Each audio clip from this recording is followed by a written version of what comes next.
Let's get some analysis on what to expect at the Open now and for some of these results. We're joined now by Cameron Peacock from IG Markets in Melbourne. Cameron, good to see you there. Now, what are you expecting at the Open? What's the IG call, do you think, in Australia? Yeah, good morning, Bridie. Look, in recent days we have been calling for some fairly flat starts, but our market has continued to grind higher despite that, and so was the case yesterday. We were calling for a dead flat open yesterday, managed to make ground over most of the session, eventually finished up about 19 points or 0.4% around that 43.84 level. Now, during the session we did touch 4,400 for the first time since early May, but then once again we saw, as maybe expected, we saw some profit taking kick in. We have been up for 5 straight weeks, so it probably wasn't surprising to see a little bit of profit taking coming in, but you certainly get the sense that the market does want to continue to grind higher. Now, about half an hour ago we were calling the market up about 4 points. We're currently calling it down about 1 point, so we've got another fairly flattish open on the cards today, you would think. Given we do have fairly flattish leads from offshore as well, I think most of the focus for our session today is going to be on local reporting season. As you've outlined, we've got a host of companies reporting today. Close to 20 companies. Some of the notables, obviously, you've mentioned CSL, Seek, Suncorp, Woodside, the Reject Shop, Paperlinks, and then, of course, after the bell, we've got the big one, BHP, releasing the results just after 4 o'clock. We are expecting to see a 22% decline in underlying earnings to around that 16.9 billion level. So that's going to capture the market's imagination over the course of the day. It's going to be very interesting to see how BHP and Rio Tinto and some of the big miners trade into that result.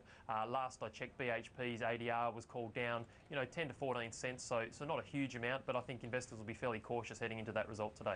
Yeah, absolutely. I just wanted to ask you about what happened on Wall Street. Interesting to see. I mean, those markets, the S&P went to a 4-year high and then pulled back. Why do you think that was? Was there a bit of profit taking?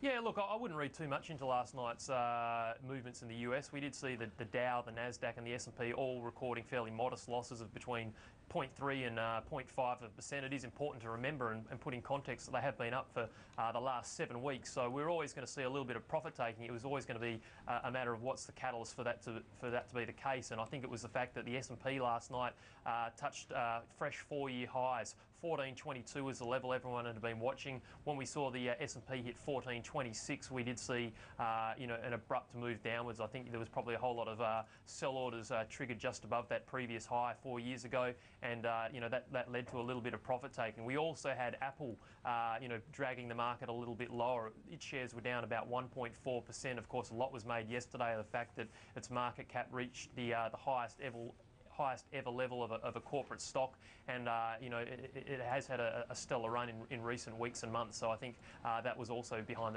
yesterday's profit taking. Absolutely. I just wanted to ask you too then about what we're hearing from Europe, because the banks and the miners seem to really do well there and push those markets ever higher. What do you think? I mean, obviously there seems to be a lot of optimism about what the ECB is going to do, even though the ECB is trying to quash speculation about unlimited bond buying. What do you think? I mean, investors do seem pretty relaxed about Europe at the moment. Yeah, the situation there certainly seems to have improved, certainly in investors' minds. I mean, last night we had a decent session across Europe. We had the FTSE up 0.6, the CAC up 0.9, the DAX up 0.8. There's continued optimism that the ECB will soon recommence their bond purchase program. They had a shot in the arm, or that had a shot in the arm last night when a German member of the ECB executive board came out in support of Mario Draghi's plans. And on the back of that, we saw Spanish yields continuing to fall. The 10-year yield is now at 6.15%. It's down about 50 basis points over the month. At the 2-year end of the curve, we've seen the yields falling about 170 basis points over the course of the last month.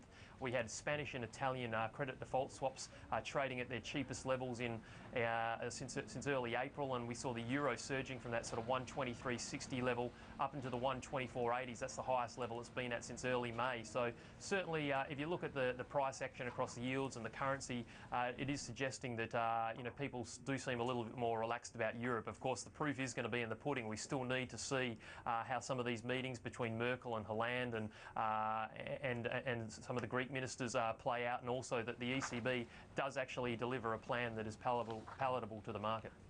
Cameron, great to get your thoughts as always. Thank you so much. Thanks, Bridie.